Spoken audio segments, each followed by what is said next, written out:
Hello, my name is Rickard, and in this tutorial, I'm going to show you how to create a water droplet effect inside of Photoshop.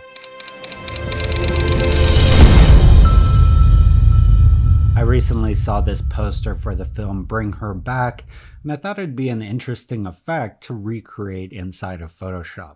So that's what we're going to do in this tutorial.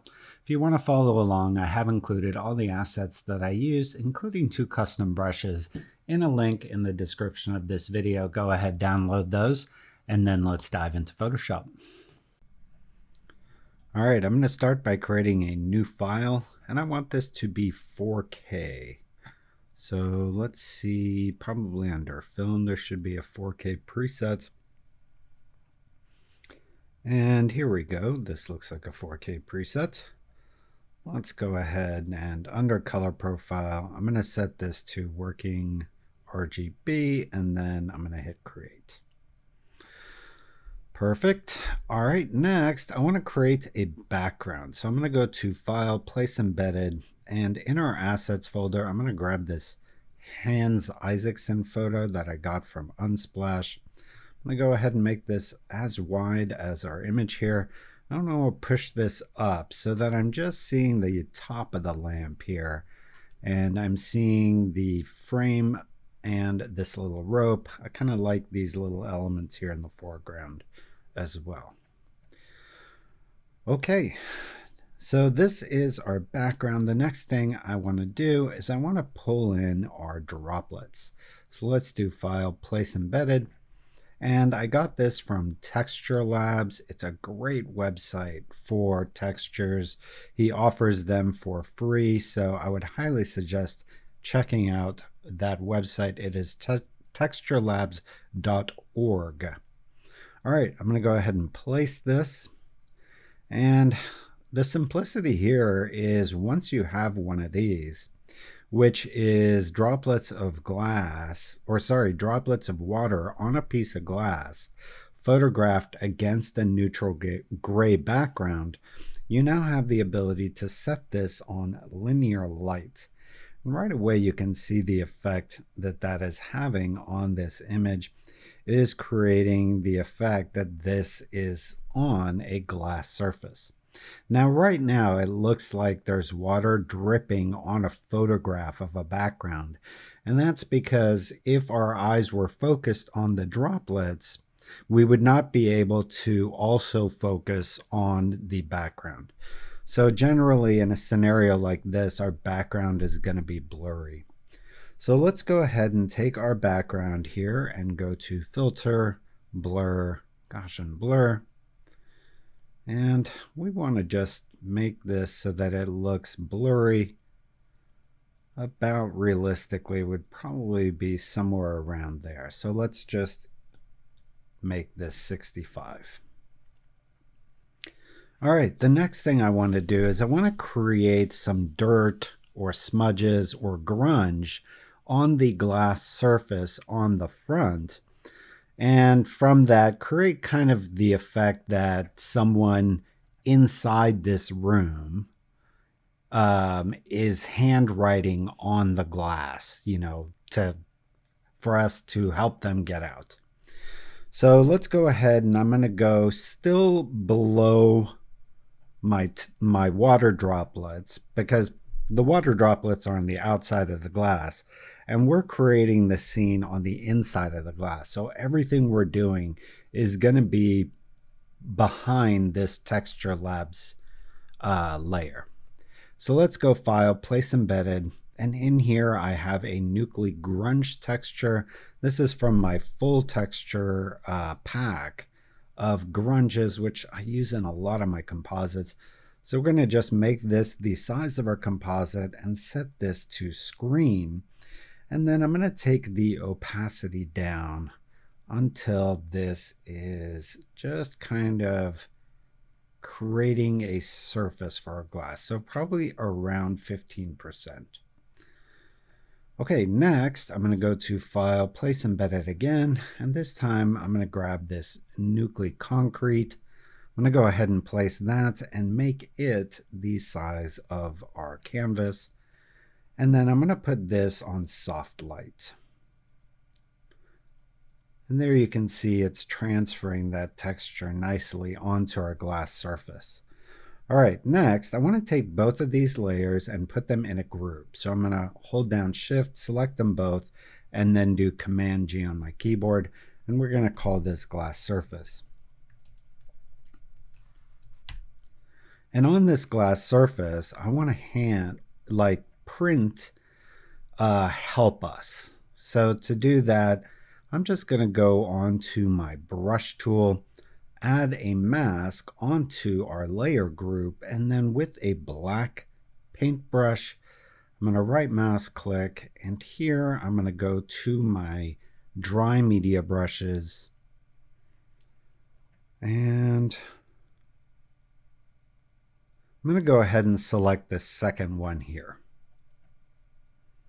I'm going to go ahead and make my brush bigger, and let's test this out. That looks pretty good. It looks like someone is hand drawing. So I'm going to Command Z, and I need this to be a little more obvious. So I'm going to go in here, take this screen layer, and temporarily set it to 35. I'm going to go back on here, and now I want to start drawing in Help Me. Now I want to make this a bit smaller, probably around there. And then here, I'm going to use my mouse. Obviously, if you have a Wacom, you can use your Wacom.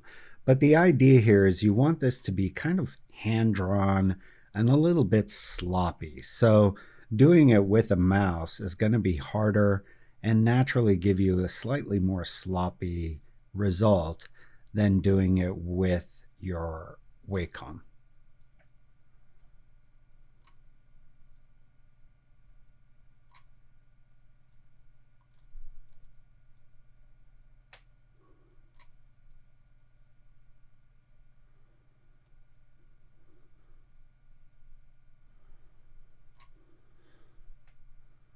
So I like that. I don't like that it's not centered.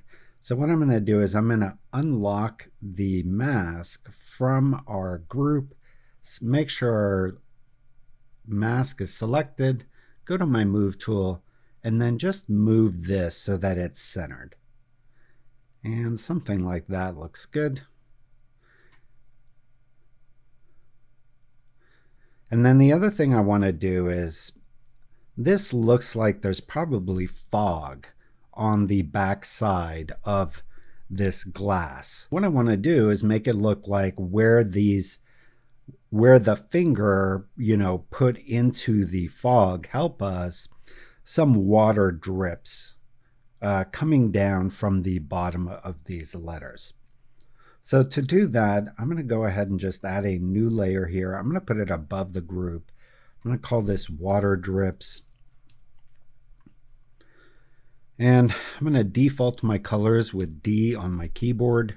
I'm going to go to B for my brush tool, right mouse click, and here I want to look for a brush that has a water drip. Now I have a brush in my Nucly watercolor brushes. I'll go ahead and put the brushes that I use inside the assets, but I have a few in here, and they're brushes that have a drip coming down from the bottom. That's what I'm looking for. So ones like these here, ones like this here. So I'm going to go ahead and grab this one, and I'm going to go ahead and make the brush smaller. And I'm just looking at the lines coming down the bottom there. So I want those to be about the width of a droplet here, right? So in relative scale, these droplets would be about that big. So that looks good there. And I'm going to go right about there. And I'm just looking at the bottom of this U. And I like those right there. So I'm going to go ahead and just select these ones that I did for the U, invert my selection, and delete. Okay, and then maybe I'll do some at the bottom of the E here. So let me go back onto my brush tool. For that, I'll just do these kind of larger ones there. Let me go back on my lasso, select those. I'll go ahead and select these as well, invert my selection, and delete. So that looks good. Now what I can do is just hold down Command, click on the thumbnail of this layer. That'll select the transparency. Then I can select my mask here and do Option Delete to add those drips there to the layer. Okay, so now that I've created this mask, I can go ahead and take this Nucly grunge and set the opacity of that back down. Now, I don't think I want to go quite down to 15 because I do want some contrast with the help us letter. So I think I'll set this to 25.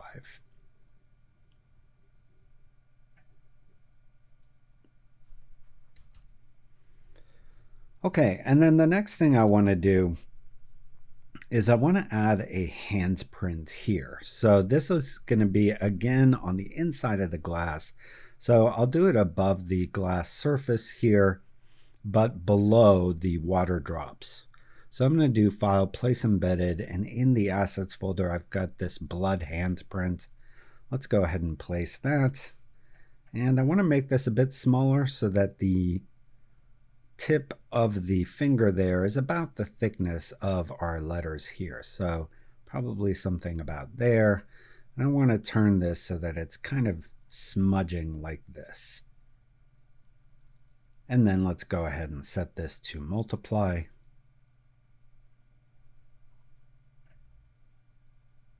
And I think something there. Or maybe we'll rotate it and put it right about there.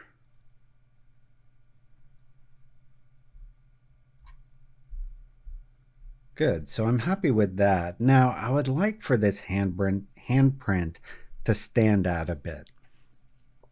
So what I'm thinking here is we have this idea of fog on the other side of the glass, and that's how the person wrote help us. So what if we add some fog into the room, create some atmosphere, and let this handprint stand out?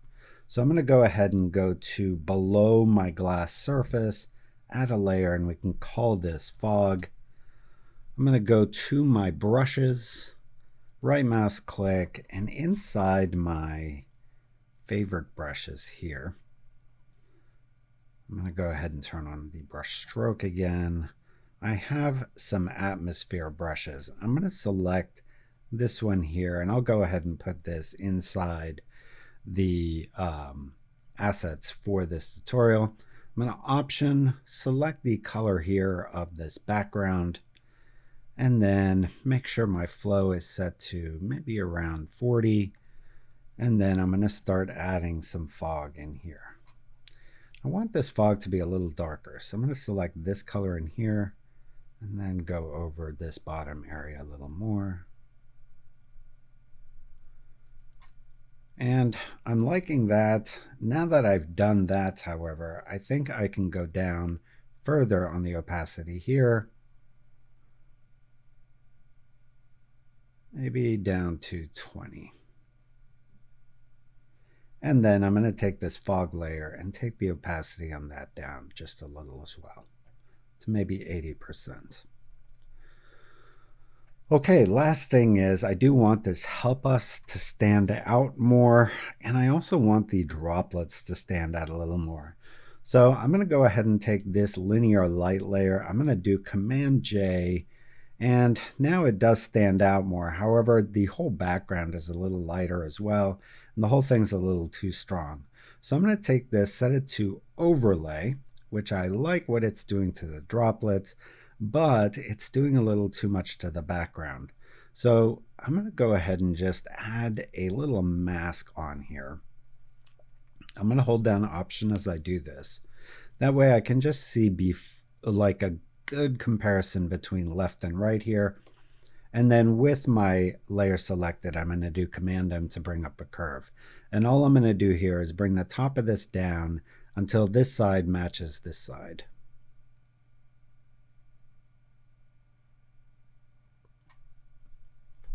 There you go. Now I can go ahead and delete this layer mask. And now this is just affecting my droplets. It's not really affecting how light or dark my background is. I'm going to take this down to maybe around 50%. I don't want it so strong. I just do want it a little stronger than it was before.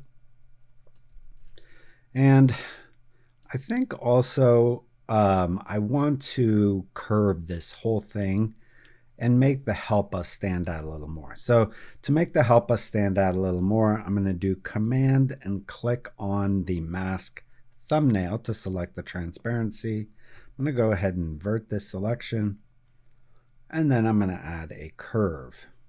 And in my curve, I'm just going to take down the dark areas and then put this back so that this lighter area is hardly being affected. It should still be affected a little, but not much. So something around there. And that gives a really nice look, as if we're looking more into the room there through that glass. So I really like that effect there. And then I think the whole thing can have a little bit of a color grade.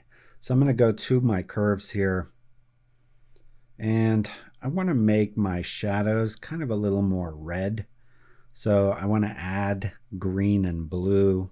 That's going to give me a little magenta. I want to counterbalance this in the highlights. And then a little bit of red.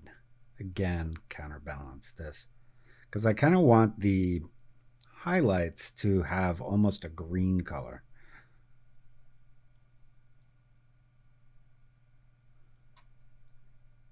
Sorry, I want the shadow areas to have a green tinge and have a bit of a red tinge. So I want this kind of red-green palette.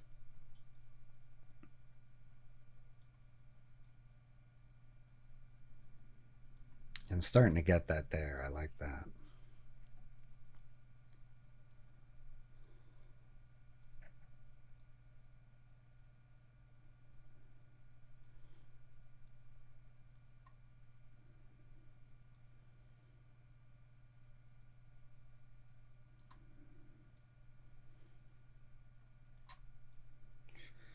And here I'm just looking at the various palettes and kind of adjusting to get a horror kind of vibe-ish look that I'm happy with.